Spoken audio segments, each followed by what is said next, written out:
Hey, Plumbing Bros. Welcome to Potty Talk Live, where we take it into the trenches, the crawl spaces, basements, kitchens, and baths, all around this big, beautiful world of ours to talk to plumbing professionals just like you. Hey there, I'm Richard Behney, the $1 Million Plumber, coming at you live from Command Central here in beautiful Indianapolis, Indiana, where we're having a great day. And hey, we got a great episode lined up for you here. We got a cool cat out of Jacksonville, Florida.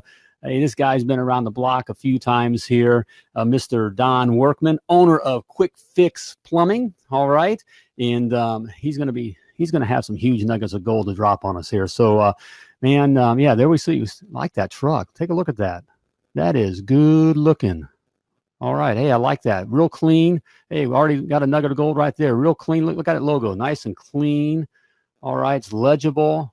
You can understand it. It's intuitive. Hey, it's important to look good. All right. It's important for you to look good too. You got to look good, because the fact of the matter is our customers do judge a book by its cover. I know it's not fair. It's not PC, but it's just how it is. And it's no good, crying in your Fruit Loops. All right. It's just how it is. So you got to look good. That means your logo's got to look good. Just like Mr. Workman's there. I mean, that's awfully sharp looking. Okay. You got to have your logo looking good. You got to have your materials that you hand out to your customers. It's got to be llooking good. Your website's got to be looking good. It's all got to be looking good. But, I get it.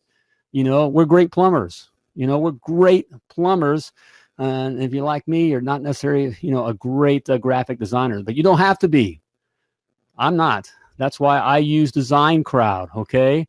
Design Crowd makes it easy for you to get professional looking logos and graphics for your plumbing company. It's like having your very own graphic design department without all the extreme costs. Okay. And it's so easy. All you do is simply create a brief. That's just their fancy way of saying, create a job, telling them what to do. And then you'll start receiving unique designs from all around the world within hours. And then you just simply select the one that you like. Okay. It's just that simple. And then you have a top-notch design, a professional design for a fraction of the cost. There you go, brother. I've hooked you up. All you do is go to $1milliondollarplumber.com/design crowd and get your designs taken care of. All right. Hey, because you're a professional plumber, you should look like one, right? All right. Hey, and if you are looking to be a professional plumber, okay, say you're a cat out there that has you got your plumbing license, you got a plumbing truck, and you got a plumbing dream to take over your part of the plumbing world. All right. Which is cool. You can do it. You can do it. I want you to do it. Hey, but here's the thing. 95% of all plumbing businesses fail. And they fail not because they don't, know plumbing, aren't good plumbers. They fail because, they just don't know and understand business. They don't know these 7 must-knows to be $1 million plumber, all right, to succeed. You got to know these 7 things, these 7 principles. And I made it very easy for you. I put it down in this report, and it's free, all right? It's free to you. So you got no excuse now, man. You got no excuse. It's free to you. Just simply type free in the comments, and I'll get it right out to you. No strings attached. There's no gimmicks, no catch. It's free. Type free in the comments, and I'll get the free report right out to you. You got to know these things. All right. Hey, let's get our guest on. I've been looking forward to talking to this cat, Mr. Workman, owner of Kwik-Fix Plumbing out of Jacksonville, Florida. Hey, Don, how you doing today, man? Good, Richard. How you doing? Doing great. Hey, you ready to rock Potty Talk Live? Yes, sir. Yeah, of course you are, man. All right. Hey, we're going to get into, we're going to talk plumbing. That's what Potty Talk Live is all about here. But before we get into that, why don't you tell us something about yourself that maybe even, maybe your friends don't know? Give us an inside scoop on who you are. Well, one thing is I get nervous doing live interviews. Me too. Yeah, stand up in front of people, get nervous. But I get nervous around people I don't know. And once I get to know them, I'm fine. But other than that, I'm pretty cool about everything. There we go. Hey, you're amongst brothers, man. So there's no reason to be nervous. We're just talking plumbing. We're with Plumbing Brothers. Hey, was checking you out, not to creep you out, but I just love knowing guys I'm talking to and what they're into, and we don't necessarily get to talk all about that. But I noticed something pretty cool about you. You just donated a rather large check to your local Fraternal Order of Police. What was that all about? Well, we had an officer that was in the line of duty that got killed one early morning in a car accident. And he was friends with a lot of friends of mine in the JSO here in Jacksonville, and they were doing fundraisers for the family. And we donated all of our proceeds on Wednesday, May 30th to the family. So every job we did that day, we donated the full amount, not the profits. And it was a slow day. It was raining real bad that day, but we donated $4,856 to the family to help with all their costs involved. Oh, man. Very cool. Man, sad situation, but very cool. Very cool. Hey, man, thanks for stepping up and making us plumbers look good, man. You know? Yeah, we try to get with the community around here, because the community is what made us what we are today. There we go. Hey, we just dropped a huge nugget of gold on us there, guys. It's important to be involved in the community, and that's who we work for. That's who pays us. It's good to be involved, and care. Yes, sir. I noticed another thing here, and I think you kind of mentioned, you talked about it. Your truck has the pink design there. Is that your normal plumbing colors, or is that you have something going on there too? No, that's just one of my trucks. Every truck has a different type color scheme to it, and that's the one that's for breast cancer awareness. We had a real good close friend of our family. She died at the age of 27 from breast cancer. So we started this truck in memory of her, and then we donate money of some of the proceeds from that truck to the breast cancer awareness here in Jacksonville. Oh, man. Great stuff there, man. Again, thanks for what you're doing and your support. And if you guys are listening up there, we often talk about, Don, and that, it's really, what's your why? It's really more not just about plumbing, but, why else are we involved in the community, doing what we're doing? And it sounds like you have a few whys that you know your why. Yeah, we do a lot of donating around here in Jacksonville. There's a bunch of organizations we help out throughout the year. We do pro bono plumbing work for families that need it. And in the long run, it pays us back tenfold. There we go. Yeah, thanks, Bryce. We just had a comment here, agreeing with you that community leadership is always great for business. It is good. Not only supports the families, but it's good for business. I mean, it's just a good thing. We're out here doing our thing and making money, but it's good business in supporting our neighbors, not just fixing their plumbing. Yes, sir. That's right. I would agree. So, well, speaking of plumbing, man, how did you get involved in plumbing? Well, I graduated high school in '83, and my dad looked at me and said, "Son, what are you going to do when you get out of high school?" And I said, "I don't know. I'm not going to college." I was barely able to get out of high school. And we had a friend in the plumbing business, and my dad called him up and said, "My son needs a job." He gave me a job making $3.35 an hour digging ditches all day long in new construction. And in '83 is when we had the first real bad freeze here in Jacksonville, where it snowed Christmas of '83. And I went to work for another company in the afternoon. It was a repair company. And at the time, we had licenses. We had serviceman licenses and journeyman's licenses. And it was 4 years to get a journeyman and 2 years to get a serviceman. So I jumped into the service side of it and started working in the service side 6 months after I got into plumbing. And that's all I've done since. That's your story, and you're sticking to it. Man, it sounds so familiar. We've all kind of fell into similar kind of stories all over the world. It's just amazing to hear. I call guys brothers, bros, and because really in the plumbing industry we are brothers, because it's so. We all may look a little different and speak a little different language, and different parts of the country and the world, and but we're doing plumbing, and it's amazing how similar our stories are. How we got involved, and what plumbing's done for us, and of course even the plumbing itself. What we do is so very similar. So I kind of went over to the service side too. That sounds like that's kind of where your leaning is. So what's your expertise in plumbing? We do nothing but service and repair. We do a lot of commercial for restaurants and bars, gas stations, and a lot of residential work. But we don't do any new construction. We'll do like build outs and strip centers, that kind of stuff, but no new construction from ground up. There we go, man. That sounds, I got the lovely Laura sitting by me again here today, and we're just nodding. That sounds a lot like us. I mean, very similar story, brother. Man, we're a very similar age, similar story, and the kind of work, also that we did. So what was your, aha moment that you decided to kind of do your own thing? I'm going to start my own plumbing business. Well, I was working for a pretty big plumbing company here in Jacksonville, and I was an estimator, and I was making $500 a week. I was married and had a newborn. I went and asked him for a raise one day. He said, "You're making as much money. I'm making as much money as you can make working here." And I told him, I said, "I'm 21 or 22 years old. I can't work like that." So I said, I gave him another chance, give me a raise. He said, "No." I went out on my own, started a sewer and drain company at first because I didn't have a master's license. Yeah. Did that for 6 months and studied, took my master's state contract exam, passed it, and went into the plumbing business. There we go, man. That also sounds very familiar. You hit that. It's great. Maybe the company I personally work for, a great company, but you only can make so much when you work for someone else.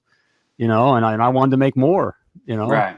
That's a similar story out there, and the only way to make more is to do your own thing. And well, you can make good money working for other people, but the other people got to want you to grow with them. And right. A lot of companies aren't like that.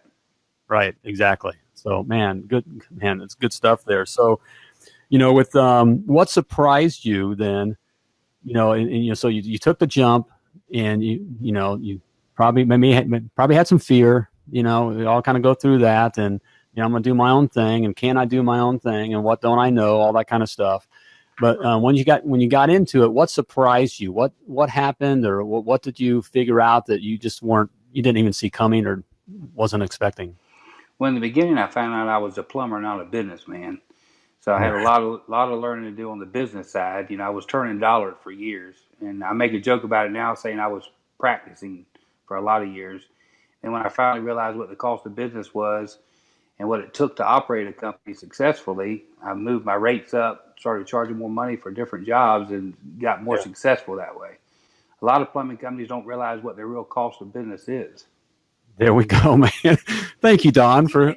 Yeah, I don't want to kiss. I think he would smack me if I kissed him. But that's why we grew our plumbing business and sold our plumbing business, and the lovely Laura here sitting next to me, and she was very involved in our business as well, and we sold and have done very well. But we just have a heart, for the young guns coming up, these guys, and that's just it. You kind of maybe heard me mention it with, I give that, my little giveaway there, the 7 must knows. And that's the big thing, Don, is the guys, it's not about plumbing, is it? It's about the money. It's understanding the business side of things. And that's what kills these guys. You're right. I mean, I almost put myself out of business thinking I had to be the lowest plumber in town to get the most work. And I found out you can be the most expensive plumber in town and still get plenty of work, as long as you do good quality service and make the customers happy on every job. Huge nugget of gold. You guys listening out there, that's it right there. You're hearing it right from the man. And Tom, yes, you got to know those costs, exclamation mark. I mean, you got to know your costs. So you young guys starting out, what these guys do is, our young brothers, they get out there and they just, either they figure out kind of what the going rate is. I do personal coaching, and so I talk to a lot of guys and with plumbing business, and the big thing is they know what the going rate is, and they'll just take 10% off, but they don't know their numbers, or they stole the price book from the last company they worked at. Right. They don't know how to figure their costs, or my personal favorite is they pull the price out of their butt, because they did it last time that way. They're just they're guesstimating, and that's just they're trying to be the lowest cost guy, the lowest price guy, because they think that's what will get the customer. And I can tell you, and tell me this, I'm kind of taking this off track here, Don, a little bit, but you and I are the same age and been in business, same amount of years, very similar, and you're successful. And when I started out, even in '83, that's when I started out. It didn't matter. The price was always too expensive. I mean, you could say 50 to the customers. You could say $50, and the customer's head would spin around, and they would throw up, or it'd be like what is that scary movie, The Exorcist? Yeah, right. They'd be freaking out. And so it's always been, and it will always continue to be that way, because Lord knows what I'm going to say, that no one wakes up in the morning and wants to call a plumber.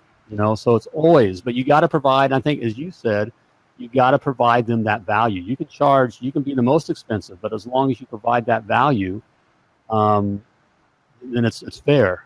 Would you agree? Yes, sir. And one thing I will tell you that I train my guys in is, a friend of mine owns a copy machine repair business. He gets $120 an hour to drive up to the shop with a little bag of tools, and they don't mind paying him $500 or $600 to fix a copy machine. But yet we pull up in a truck that's rigged out, we're worth about 100 grand, and they complain about paying us $100 an hour. And I tell my guys, we're more important than the copy machine company is.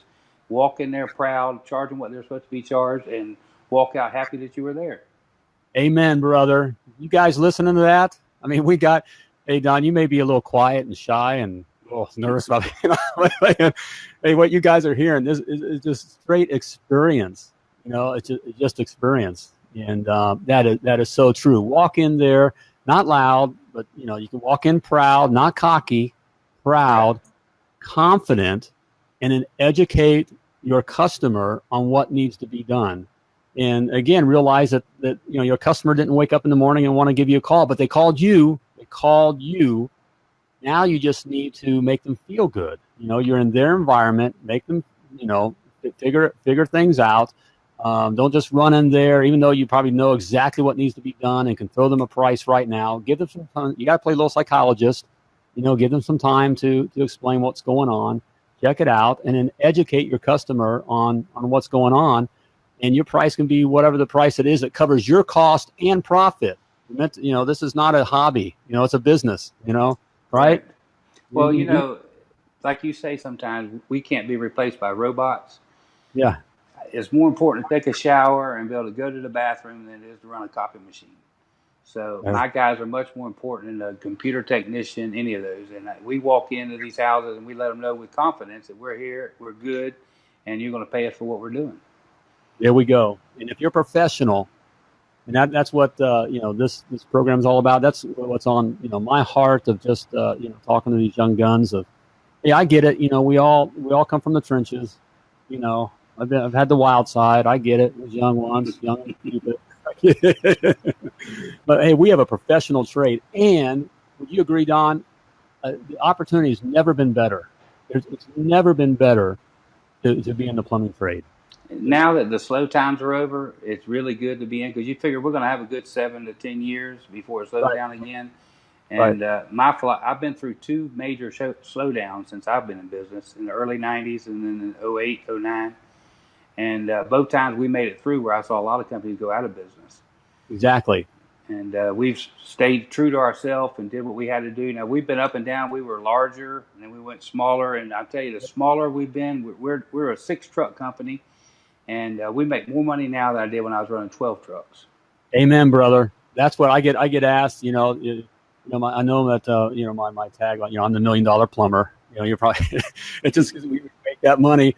And so how many millions? Well, I made multiple. And it's not about how much I made, but the point. I'll echo that. And so with the lovely Laura here, we had a larger company. But we made more money and had a better life with less trucks. If that makes sense. And made it through, like 08, 09 was a killer here in our areas too. I remember the early 2000 as well, when that bubble burst. But 08, 09, we survived. And the reason we survived is that we had a good reputation and we were priced right. I still kept our prices up. I had my costs covered. So we had less jobs, but I had my costs covered, Well, I got a formula that an accountant taught me years ago that I can tell you to the dollar how much it costs me per hour to run the company. There we go. That's how I rate how much I'm going to charge an hour. And I'm not in here to penny a dime. I'm here to make a living. And if I wanted to make a journeyman salary, I would have stayed a journeyman. And but I'm in the business to make money, but yet keep my customers happy and be successful for my employees also. So I've got employees that've been with me 25 years. Oh man, really? Yeah. So let's go with that because that's a large concern for a lot of guys out there. And first of all, there's not enough guys, which I disagree with. There's plenty of guys, and there's just different ways of dealing with them. And I'm not a believer in just first of all putting that negativity in your head, saying there's not enough. But there is a concern of keeping good guys and keeping good guys on. What is something that you do that you've been able to keep good guys on?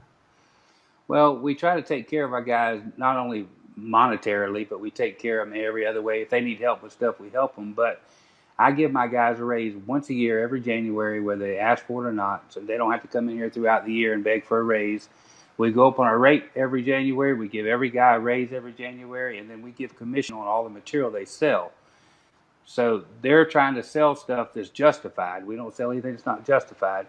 But instead of going in and putting one element in a water heater, they'll put two elements because the other element's the same age. And so they make a lot of money in commission, and then they make a good hourly salary. So I try to pay my guys above or the same as everybody else in Jacksonville, where I don't have to lose my employees for 50 cents or $1 an hour to someone else. Yeah, we good, man. I swear this is my brother here. I'm talking. Your beard's a little straighter than mine, though. Yeah, there we go. You're better looking, man. Yeah, man. Here. So we're talking with the $2 million plumber here. Well, I'm 53 and just had a little baby. I got an 8-month-old baby, so I got many more years to work. That's right. I was going to bring that up, just checking things out, man. Respect to you, man. Respect, because you're a newlywed and a little baby here, man. So you got you're taking it back on, man. Good for you. Yep, I'm gonna have to work until I'm 80, but I'm having a good time doing it, so that's good. Yeah, you will, man. Yeah, you will, brother. So, hey, you've been keeping it real here, but I'm gotta get a little transparent here. What is something you're doing a lot of good stuff, and hey, I hope you guys are listening here. We're talking with Don Workman, owner of Kwik-Fix Plumbing out of Jacksonville, Florida, and man, a lot of nuggets of gold here. What is something that you struggle with in your plumbing business? Well, you brought it up a second ago, and I might argue with you a little bit about it, is finding help. I could have 3 or 4 more trucks on the road tomorrow if I could find the manpower to cover them. In Jacksonville, where we're from, there's a lot of plumbing companies, and they're picking and choosing, and it's hard to find anybody that's got a driver's license. The insurance will cover, and our biggest thing is having employees. I haven't advertised in probably 5 years. I don't spend $1 in advertising, and we stay busy every day of the week. And I think that's from word of mouth and doing quality work. But employees is the hardest part, finding new ones. There we go. Well, what about apprentice programs or something like that? What are you doing to kind of combat that, or thinking outside? Well, we try to find young guys in school and get them when they get out of school. But I'll tell you a quick story. I graduated from Inglewood High School here in Jacksonville. They had a job fair one year, and I asked them, could I go speak at the job fair? And they wouldn't let me come speak at the job fair because they didn't want to promote anybody not going to college. I said, so everybody's not made for college. I've made a good living not ever stepping a day's worth of time in college, and they wouldn't let me come speak at the job fair because it would promote kids not going to college. Yeah. So it's hard to find them, out of high school. And the apprentice program here in Jacksonville is a joke. It's nothing good. Yeah, so it is difficult. I don't mean to downplay it. I kind of take the tack, and it's always been that way. I can remember back in '83, back in the day, finding good guys. It's always been there. But I try not to, let my guys, use that as an excuse, or it's like, okay, pick yourself up off the mat. You're in the ring. You got to keep swinging. Right. And to think outside the box. I mean, that's a biggie. Have some time where you just think outside the box. What's different ways that I can track guys?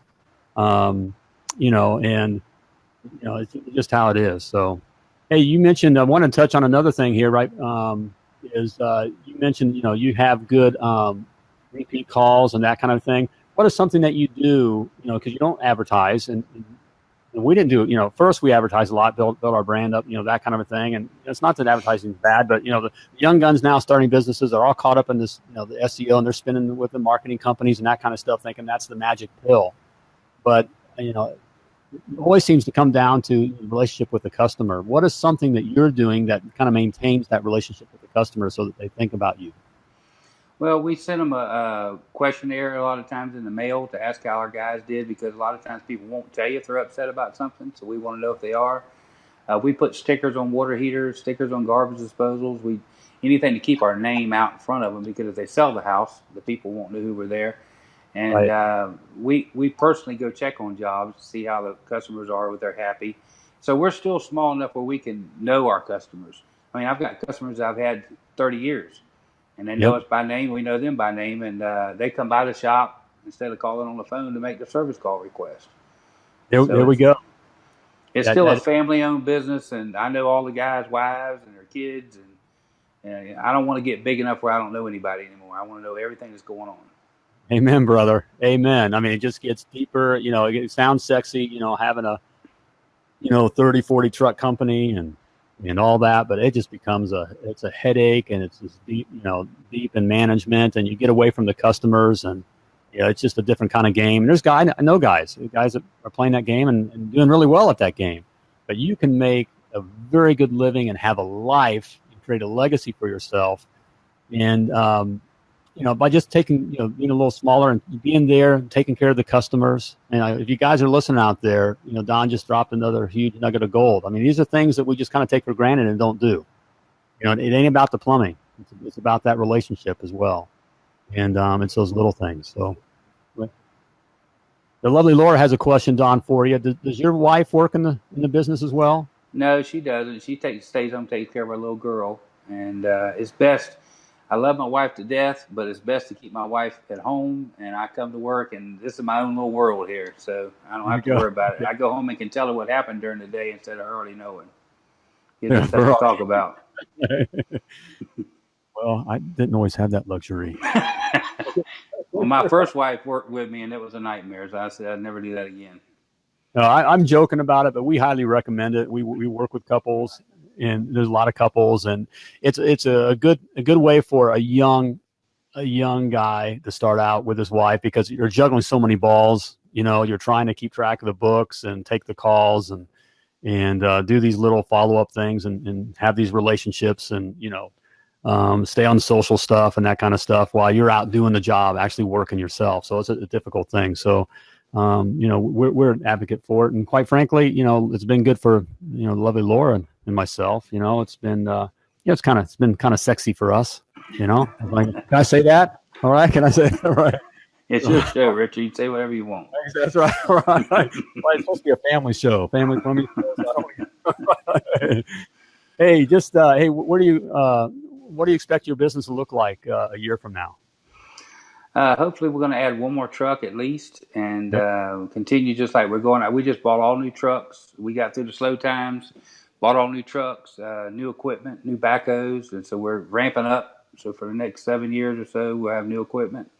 And hopefully if we put one more truck on the road, that'd be fine with me. I still want to be able to take off when I want to, travel in the RV, and not worry about everything while I'm going. There we go, man. Sounds like you got a plan. It's the old adage, if you fail to plan, or, you plan to fail, how does it go? Right. So there we go, man. Hey, Don, we're going to give you a chance to catch your breath. Hey, you guys stick around here. Don's going to come back and have some more huge nuggets of gold here. There's a lot of stuff here. Stick around here. But I got a question for you while we're giving Don a chance to catch his breath here. We're talking about getting customers, and that's that biggie, having those customers. And once we got those customers, you don't want to lose them. And I hate losing customers more than I love making money. All right. I hate losing customers. All right. Because the customers are the money. So to be losing customers because you dropped the call, or you misplaced it, or you double booked, or you forgot about them, try telling the customer you forgot about them. Those are customer killers. But you don't have to worry about that any longer. Okay. Because with Jobber Plumbing Service Management software, it gets rid of those customer killers, is what I call them. All right. Jobber makes it easy for you to schedule your customers. Jobber makes it easy to dispatch your calls. Jobber makes it easy for you to keep track of your guys. So as you're growing, like Don is, you bring on another truck, and eventually bring on another truck. You got more guys. It makes it easy to keep track of all that. Jobber even makes it easy for your customers to pay you. And guys, that's the bottom line, literally the bottom line. That's what it's all about. Again, if you're not making money, all right, if you're not getting paid, you got a hobby, not a business. With Jobber, you save time, you save money, you save customers. And right now, you can try Jobber free for 14 days and receive 20% off your first 6 months. All right, you heard me right. I've hooked you up, bro. I've hooked you up. Simply go to themilliondollarplumber.com/Jobber to get your free 14-day trial and 20% off your first 6 months of Jobber. You and your customers will be glad you did. And speaking of making it easy for your customers to pay you, all right, just being able to swipe it, all right, swipe it. Swipe it is money in the bank. With payment processing by Square, you can do just that. It's literally money in the bank. No more waiting by the mailbox to get paid for the job you did last month. Sound familiar? No more chasing down late pays. Sound familiar? No more robbing from Paul to pay Peter. Come on, be real. We've all been there, all right? No more of that. So what I'm talking about, because of with Square payment processing, you simply swipe, all right? And the money's in your account as soon as the next business day. And signing up for Square is free. You pay only when you make a sale. There are no monthly or hidden fees. And you pay the same rate for all major credit cards. And right now, you'll receive free processing on up to $1,000 in credit card transactions on your first 180 days. Can you say more money in the bank? All right, with Square Processing. For details, go to themilliondollarplumber.com/Square and start swiping. All right, there we go. Hey, let's get Don back in here. You ready for the lightning round, brother? Yes, sir. Let's do it. All right, here we go. Hey, so what was holding you back from starting your plumbing business? Well, I didn't have the finances because I was so young. When I took my state contract exam in Florida and passed it, I was the youngest state contractor in the state of Florida in the plumbing field. And so my mom and dad helped me with the money to get the business started at the beginning. And once I was able to get the finances together, I went head steam with it and haven't stopped since.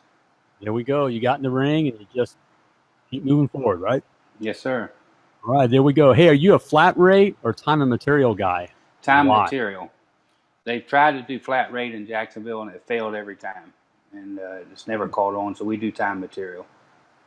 There we go. Why isn't, not a little sidebar here, why hasn't it caught on? I don't know. I won't mention any name, but there was a plumbing company in Jacksonville that had been in business a lot longer than I have. He started a whole nother company, did flat rate, and I consider him a real intelligent businessman. He lost his fanny in it. He just couldn't make it because nobody else followed suit with him, of course. Mm-hmm. And nobody's ever tried it again. It's just everybody's so used to the way it is time material here.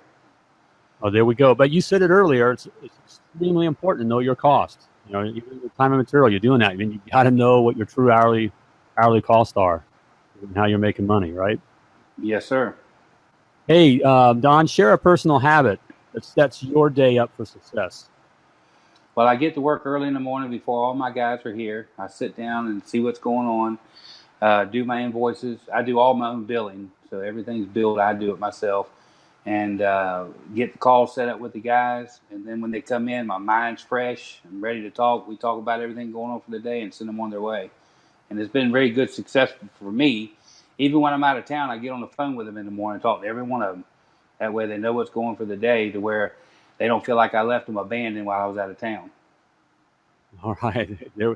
There we go, guys. We just got a huge nugget of gold there. We're talking about, it's kind of the old saying, you walk the factory floor. All right. You got to know the condition of your, the biblical saying. So you got to know the condition of your flocks. You just got to know what's going on to be successful. Hey, Don, outside of a paycheck, okay, so maybe thinking back a while, to, because we're going to talk about outside of a paycheck, what's the best thing that a plumbing company that you work for ever did for you? Ooh, I've only worked for two in my whole life, so I had some personal challenges when my first child was born, and the company I was working with helped me financially, not just with the payroll, but with financial loan, and treating me like a family, as one of them. And that's the way we try to do it here. We try to treat everybody here like they're related to us. And if they ever have any problems, they come to us, and we try to help them any way we can. There we go. And it must be working because you've got guys hanging on 20, 25 years. And that family thing's important, And yeah, it's important to me for the people to feel like they're needed and wanted. Every time we have a company meeting, the first way I start out the meeting is, first, I'd like to thank everybody here for working for me. I appreciate everything you do. If it wasn't for y'all, we wouldn't have the company we have, because it's not me that the customer is seeing every day, it's them. And so I appreciate everything my guys do, and I try to make sure they understand that and are aware of it. There we go, man. I just want to add something to that on Don. It's just, because I talk to young guys, and what I hear there, there's humbleness there, but strength. I just want to point out what I hear from Don. It's humble, but there's strength there. A lot of times, the young guys, they start out, and it's, they're carrying a little chip on their shoulder and all that, and I'm the man and that kind of stuff. And, that only goes so far, and doesn't mean you need to be walked on. I got plenty of stories of guys that, you've been over backwards for, and I'm sure you do too, Don, that, wind up leaving, for whatever reason, or they stuff happens, and that's going to happen because it's just how it is anywhere. But Right. no, it's good to you get the respect. It's just good to be humble and it sounds good, man. We are brothers. I mean, this is our guy. Hey, Richard, can we go back to to our overhead again for a second? Yeah. We were talking about how you need to know what your cost of business is in order to be successful. A Yes. lot of things I run into with these new guys or young guns, like you call them, they go in business and they say, okay, Kwik-Fix has got estimators and secretaries in this big building. Their cost of overhead is much higher than ours. Mm-hmm. And they don't realize they're running one truck to spread all their overhead over one truck. I've got 6 trucks on the road spreading my overhead, so it's all relative. Right. So they think they can be cheaper than us because they don't have the overhead we have. But they also don't have the amount of income coming in to spread the overhead over.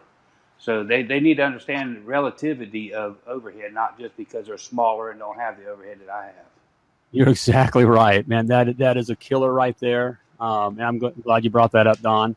We don't have time to go into that, but I hope you guys were listening, on that, and just listen to what, kind of listen between the lines there, what's being said. Just because, you got to know your costs. It still just comes down to knowing your cost. You can't just be cheaper because you think, you just got, one truck and that kind of a thing, and so you can be cheaper. You got to know your costs. Exactly right. So, hey, you're hearing it, a guy that's been around the block a few times. There's wisdom there. He's not pointing his finger and, just kind of riding. We got a humble, strong guy here that made a point to bring that back up. So, young guns listening, you can do it, but you've got to know. That's one of those keys. In fact, that's one of the principles there in the 7 Must Knows. You got to know your costs. You got to have them down, and you got to be honest about your costs. You got to look at it honestly there. So. Yes, sir. Great stuff there, Don. Hey, man, it's been great having you on. This has been, you've had a lot of nuggets of gold there, and I appreciate you taking the time and sharing your wisdom. But before I let you go, one last question for you here. What's the best advice that you've ever received? Take care of your customers first, and everything will fall in line from there. Don't be greedy. And that's why we've always tried to give back to the community and the stuff we do for people that need, and it's paid back tenfold for us. There we go. That is so true. It sounds so simple, don't it? It's, but it is so true, man. Hey, Don, it's been great. Great advice, great nuggets of gold, great wisdom. Hey, I hope you guys have been listening. Man, great stuff there, Don. Again, I appreciate you being on Potty Talk Live, and yeah, look forward to. We're going to have to touch base in the future here, so many months down the road here, again, and we need to hear more about what you have to say there. A lot of experience. I really appreciate it. Sounds good, Richard. We appreciate everything you're doing for the plumbing trade. Hey, thank you, brother. I appreciate it. Thank you. All right, guys, there you go, Mr. Don Workman, owner of Kwik-Fix Plumbing of Jacksonville, Florida. There, man, a lot of good stuff there, man. I hope you guys. Found that entertaining, but man, just a lot of good inside wisdom on this with our guest here. So, and hey, if you want to check it out, just go to my YouTube page, The $1 Million Plumber, and you can check out this episode. It's worth another view. Give it a listen, and there's other episodes there of other guys all over the world with a lot of great information. And hey, while you're there, hey, please. Click the subscribe and help me get the word out there to the other guys looking for this kind of information. Hey, and if you would like to be on Potty Talk Live, I'd love to have you on. Hey, you got a story to tell. You got wisdom. All right. We all have something to share. We all learn something from one another. And hey, we're all in this together. And no matter whether you're a guy starting out or, a guy maybe a little older that's maybe even retired. But, hey, we all have something to share in this plumbing industry, and we'd love to hear what you have to say, and the world is waiting to hear your stories. Just simply go to www.pottytalklive.com, scroll on down to the Be My Guest button and click it, and we'll get you on, all right? Also, I want to make sure, because one of these things we were talking about is in my free special report, the 7 Must Knows to Be $1 Million Plumber, all right? There's no excuse. It's free. Some information's there. You got to know these principles to be successful. Don was, quite frankly, he's about hit on all of them, you know, and that just comes from experience. The sad thing about experience, you know, is that 95% of all plumbing businesses fail within the first 3 years. Now, the 5% that actually survive, 97% of those don't survive to year 10. Okay, so it's, you know, it's a tough business if you don't know the business. Okay, so you know, you don't have to go with luck. And so if you know the roadmap here, you know, got the roadmap laid out here a little bit for you. You know, you can kind of make your way there. So I want to help you with that. So simply type free in the comments and we'll get that out to you. So, hey, it's about time to flush this episode of Potty Talk Live. I loved talking with Don. I wish we could go longer. Hey, but before I let you go, hey, I want to remind you that you were purposely and wonderfully created. You were created to do great things, all right? And you're out there doing your thing, as always, plumb like a champion.